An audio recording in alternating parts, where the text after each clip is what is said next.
Neste momento, eu tenho a honra de chamar para continuar a nossa conversa o nosso reitor da Faculdade Batista Paranaense, pastor Jaziel.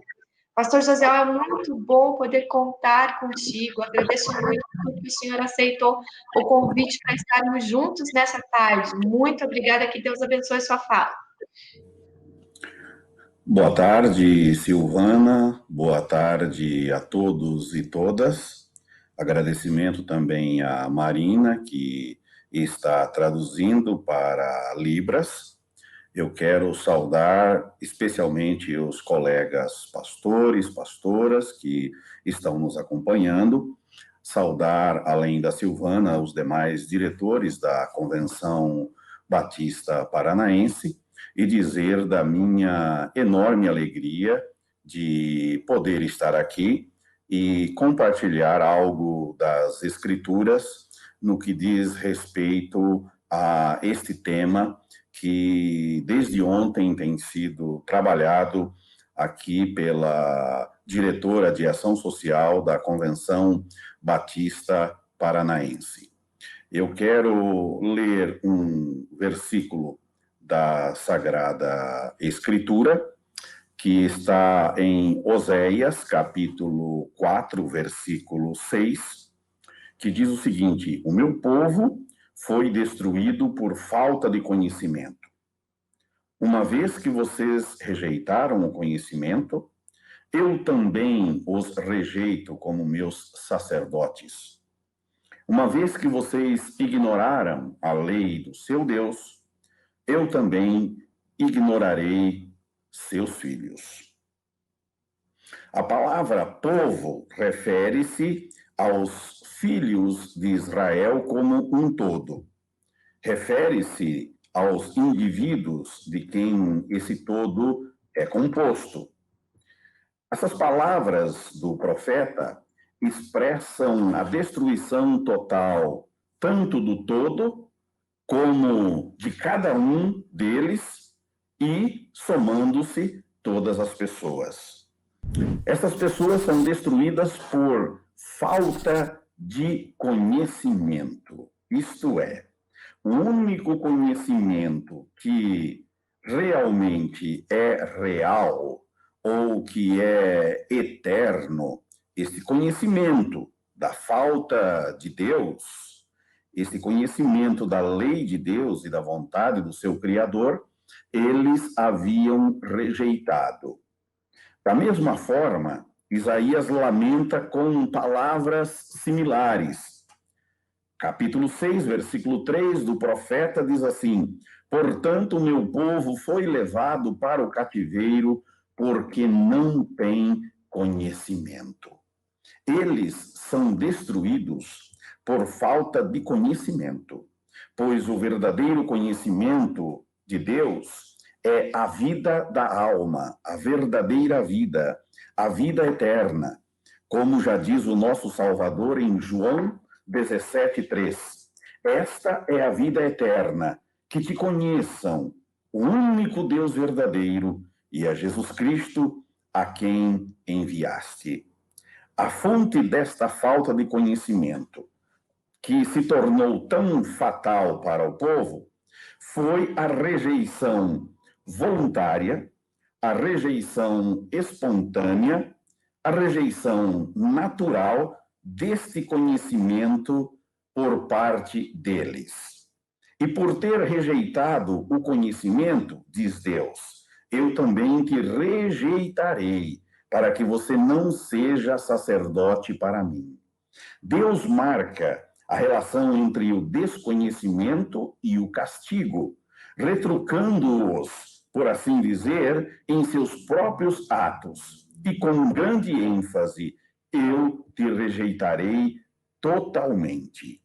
Esses, assim endereçados, deveriam ter sido verdadeiros sacerdotes, espalhados de um para outro lado em Israel, que de maneira irregular ofereceram sacrifícios por eles e conspiraram em seus pecados. A sentença de Deus sobre eles foi: não serás mais sacerdote para mim. O povo estava parado entre duas opiniões. Entre a opinião levítica, vinda diretamente de Deus, e a opinião vinda de Jeroboão, a partir da revolução que foi feita em Israel.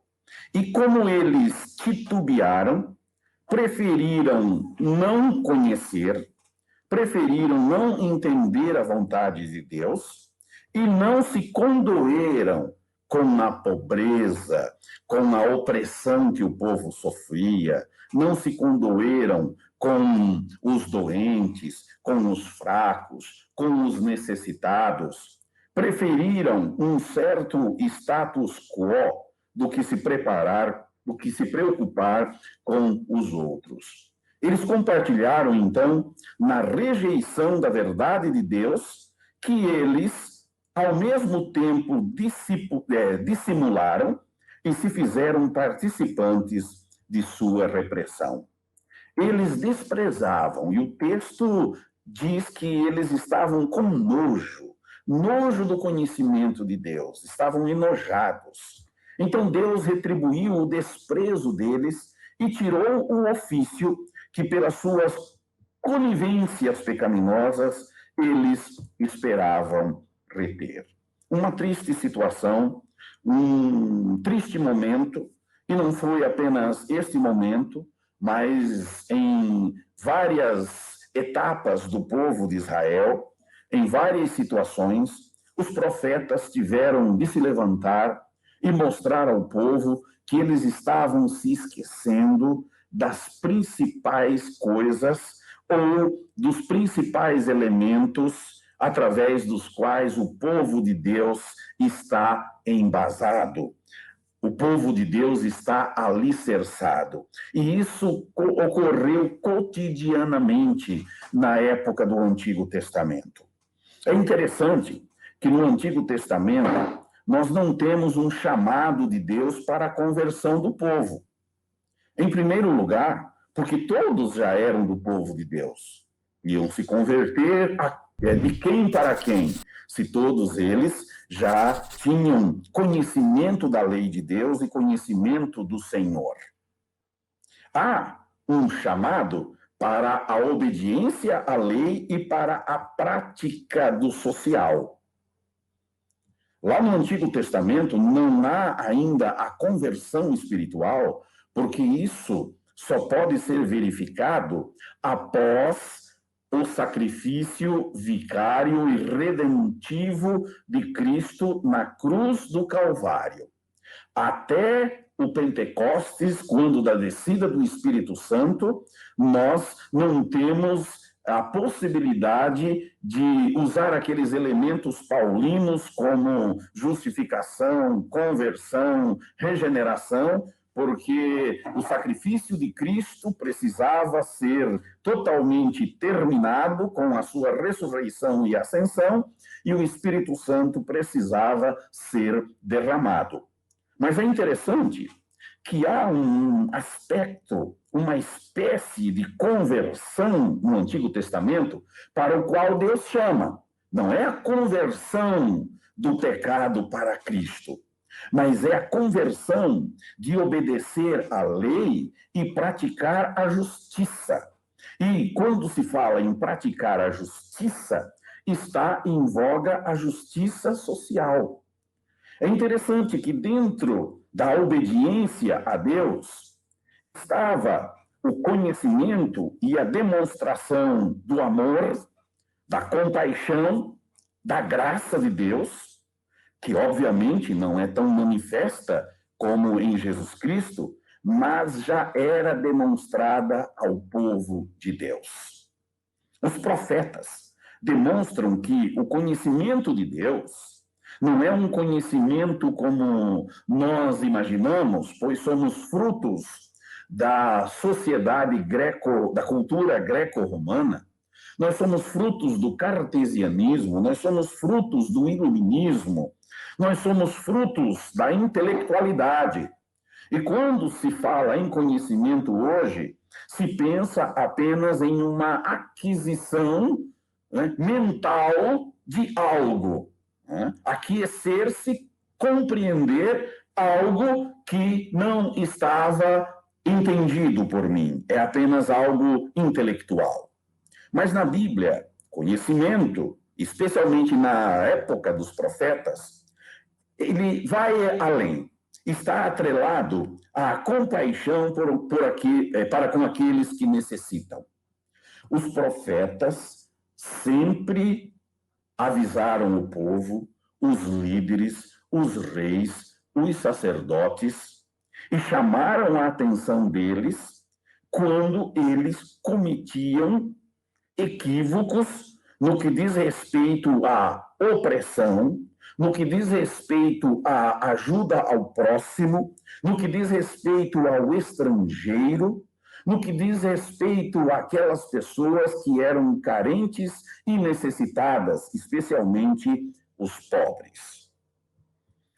Quando o profeta fala para se conhecer a Deus, ele quer que todos nós conheçamos a Deus e conheçamos a sua vontade, pois ao percebermos e vislumbrarmos o conhecimento de Deus, ao mesmo tempo, nós também poderemos nos conhecer e conhecer as necessidades das pessoas que estão à nossa volta.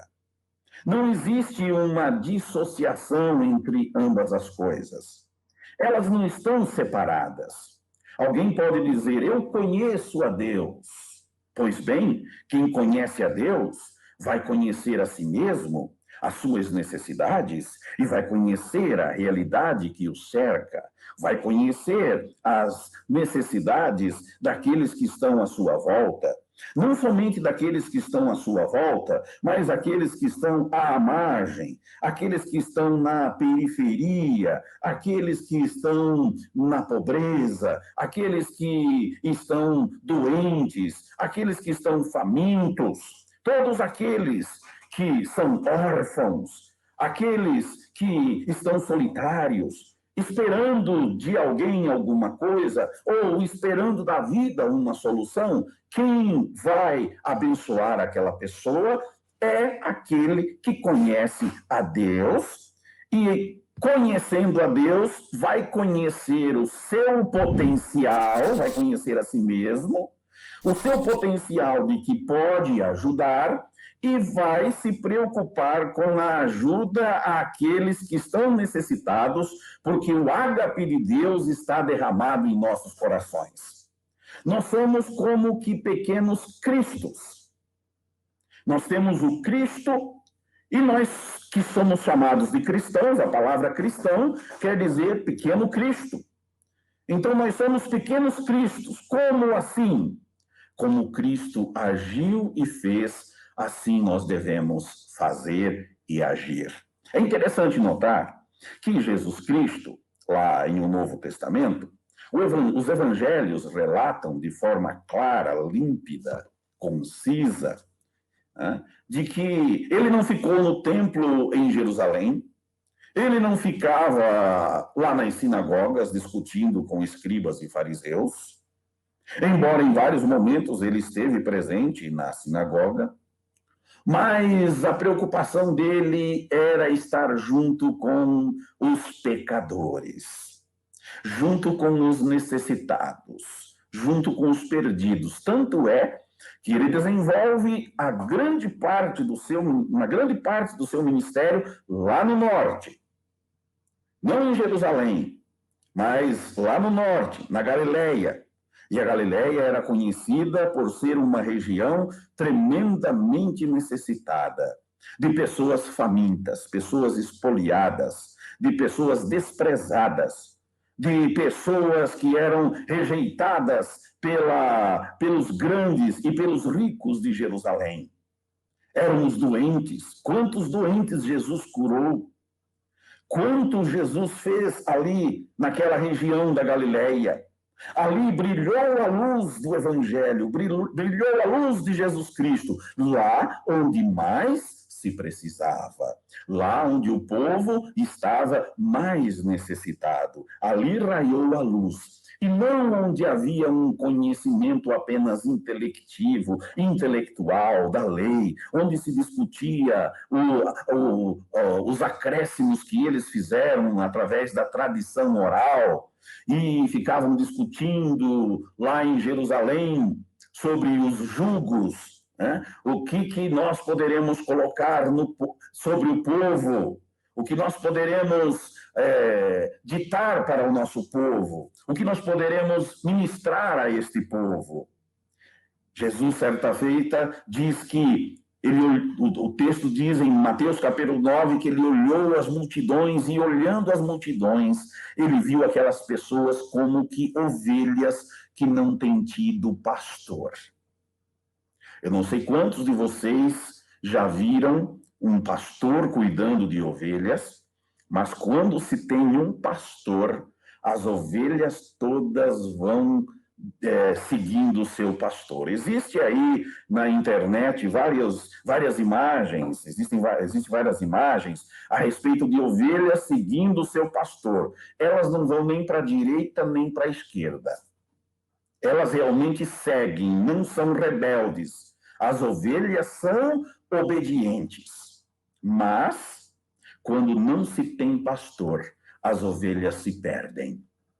E vivemos em uma sociedade hoje em que as pessoas têm os seus líderes religiosos, têm os seus líderes políticos, têm os líderes das mais variadas organizações, facetas. No entanto, elas estão espoliadas como que ovelhas que não têm tido líderes.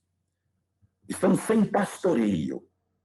E quem há de pastoreá-las, se não é aquele que tem um coração quebrantado e contrito e já foi pastoreado pelo pastor dos pastores, o supremo pastor, que é nosso Senhor e Salvador Jesus Cristo. Conhecimento de Deus traz como resultado conhecimento da realidade. Não é simplesmente um conhecimento metafísico a respeito do transcendente, do supranatural, do altissonante Deus, do único e triuno Deus. Mas o conhecimento de Deus traz também conhecimento da situação crítica que as pessoas estão enfrentando, e especialmente agora, também em tempos de pandemia. Pessoas solapadas em necessidades, envoltas em situações periclitantes. Muitos perderam o seu emprego, muitas crianças abandonadas, órfãs, muitos idosos sem cuidado, muitas pessoas desamparadas. E a Igreja de Jesus Cristo precisa mostrar com eficácia, com eficiência, com efetividade, que ela é a mão de Deus atuando nesta terra. O conhecimento de Deus faz com que nós, seus servos, tenhamos a mente de Cristo. E ter a mente de Cristo significa muitas coisas, e não temos tempo para falar sobre isso, mas eu quero falar sobre a mentalidade na qual nós estamos envolvidos neste século XXI. Uma mentalidade egoística, ensimesmada, que só olha para si mesmo, não se olha para os outros. Se eu estou bem, os outros que se danem. E, infelizmente, este pensamento egoístico, egocêntrico, tem feito parte da vida dos cristãos, ou pelo menos chamados cristãos. E nós temos de mudar esta realidade. Porque quando nós conhecemos a Deus, nós vamos nos procurar a conhecer a nós mesmos. Esta é a ordem. Conhecemos a Deus, conhecemos a nós mesmos, nos preparamos com a nossa habilidade, com a nossa capacidade, nos imbuímos dos dons do Espírito de Deus, e aí vamos atuar para fora. Eu tenho de conhecer a Deus, eu tenho de conhecer a mim mesmo e conhecer aquele que necessita de Deus.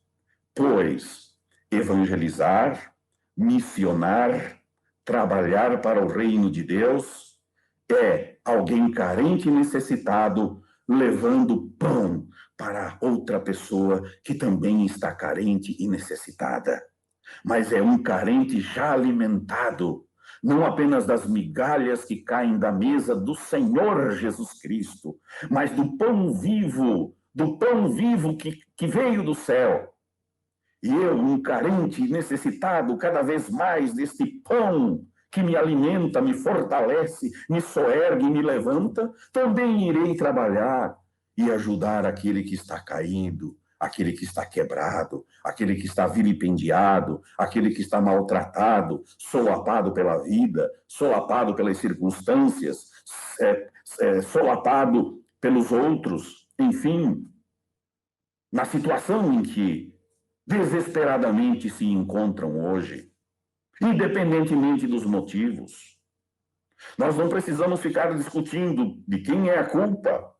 A culpa é do Estado, a culpa é da política, a culpa dos políticos, a culpa é desse grupo, é daquele grupo, é de ideologia A, é de ideologia B. Não nos interessa isso, nos interessa estender a mão e ajudar, mas para que isso aconteça, é mister que nós conheçamos a realidade e nos envolvamos com ela. Nós temos duas palavras na língua latina que eu gosto muito de trabalhar. É a palavra caritas e cupiditas. Cupiditas é o amor voltado para mim mesmo. É o amor que vai tentar satisfazer e procurar a satisfação das minhas necessidades. Seria quase que sinônimo de paixão. Daí que vem a palavra cupido, de cupiditas. É algo para preencher o meu ego, o meu vazio. E Agostinho, então, trabalha esta palavra cupiditas, dizendo que o cristão, ele não pode ter o amor cupiditas. Ele tem de ter o amor caritas, ou caritas, que é o amor voltado para o próximo, é o amor voltado para fora, é o amor voltado para aquele que necessita, para aquele que precisa. Enquanto eu estiver no cupiditas, eu continuarei infeliz, não realizado, eu continuarei buscando mais e mais e mais, porque o cupiditas é uma busca inesgotável para preencher algo que cada vez mais vai ficando menor, vai deixando de existir. E o caritas é algo que traz satisfação, é algo que traz prazer para aquele que desenvolve o caritas ou caritas. Porque ao olhar o próximo, ao olhar o necessitado, com misericórdia, com amor, com benevolência, não será eu que estarei olhando, afinal de contas. É o próprio Cristo em mim, é o próprio Deus. Deus quer ajudar o órfão, Deus quer ajudar a viúva, Deus quer ajudar o necessitado, Deus quer ajudar o pobre, Deus quer ajudar os desamparados, os tristes, os abatidos. Deus quer. Mas Deus não vai mandar o anjo Gabriel nem o arcanjo Miguel aqui agora. Ele vai nos levantar para tal. Mas para isso é mister que nós nos disponhamos e busquemos conhecimento de Deus. E quando eu falo em buscar conhecimento de Deus, eu não estou falando de fazer teologia. O diretor da faculdade está falando para todo mundo fazer teologia. Não é isso. Eu estou falando além disso. Eu estou falando em um nível que traspassa isso. Eu estou falando que conhecimento de Deus é um conhecimento integrado, em que eu busco conhecer o Criador, eu que sou a criatura e o irmão da minha criatura.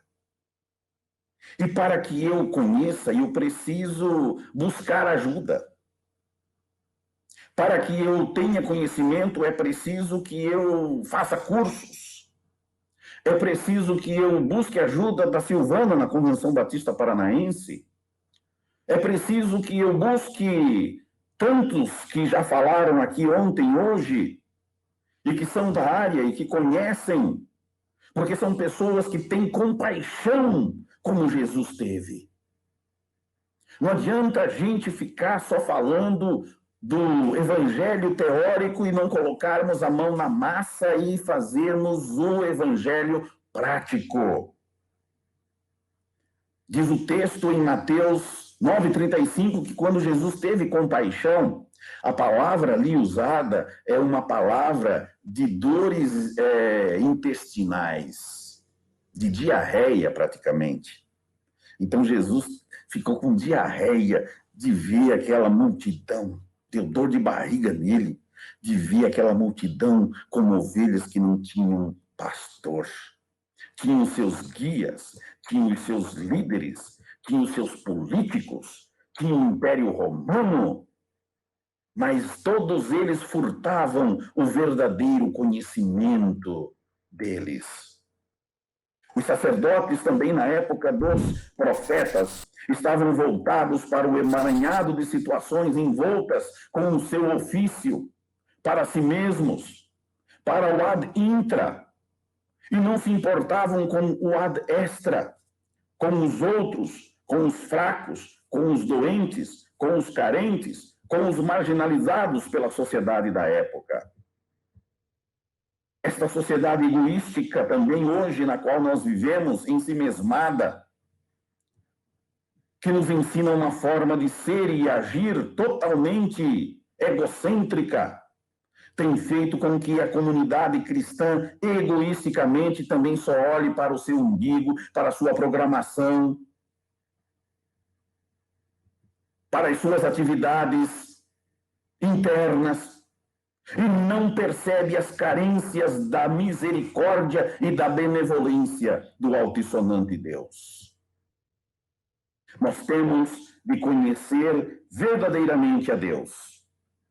Verdadeiramente a Deus e não de brincadeira, a fim de que possamos conhecer a nós mesmos e ao nosso próximo. E para conhecer o nosso próximo, nós temos de conhecer a realidade em que vive e como ele pode ser abençoado, como ele pode ser ajudado. Há algumas coisas que nós precisamos de buscar conhecimento nas escolas e instituições que têm esses programas sociais. Nós temos de ler, nós temos de pesquisar, nós temos de cavucar para poder compreender ainda mais a necessidade da pessoa e como poder abençoar. Mas nós só podemos exercer o nosso cristianismo verdadeiro a partir do momento que ele atinge de alguma forma o nosso próximo. Seja pelo ensino, seja pela ação social, seja pelo evangelismo, seja pelas missões, mas enquanto o meu cristianismo não atingir e não fizer diferença no próximo, eu não conheço a Deus, eu não conheço verdadeiramente a mim mesmo, nem sei de onde vim, para onde vou, qual é a minha missão aqui na Terra, e muito menos estou preocupado com o meu próximo. Eu gostaria de incentivar a cada uma, para que estendamos as nossas mãos, para receber o conhecimento que vem dos altos céus, através das Escrituras Sagradas, através da revelação divina, e da maior delas, que é Jesus Cristo, nosso Senhor, do Espírito Santo, que está conosco, em nós e por nós, mas que também busquemos conhecimentos que podem ser retirados de outras fontes propícias para isto, e buscar naqueles que têm enormes experiências para nos ensinar as questões do social, a fim de que também possamos abrir o nosso coração para aqueles que tanto necessitam. Conheçamos a Deus, deixemos de ser menos egoístas, menos egocêntricos e sejamos mais caritas, graciosos, misericordiosos, bondosos, benevolentes, assim como fez nosso Senhor e Salvador Jesus Cristo, nosso amado Senhor. Muito obrigado, que Deus abençoe a cada um, a cada uma, e que tenhamos a cada dia esta experiência de buscar conhecimento em Deus, por Deus e para Deus. Muito obrigado, Silvana, pela oportunidade.